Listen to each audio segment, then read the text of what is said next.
How to get a health card in Canada. To get a health card in Canada, you must apply through your province or territory, since each one manages its own health insurance plan.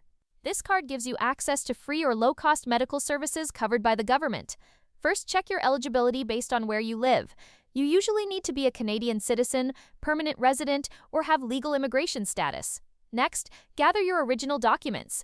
You'll need 3 types: proof of status, like a birth certificate or permanent resident card; proof of residency, such as a utility bill or lease showing your address; and proof of identity, like a passport or driver's license. Then fill out your province's health card application form, which you can find on the official government website.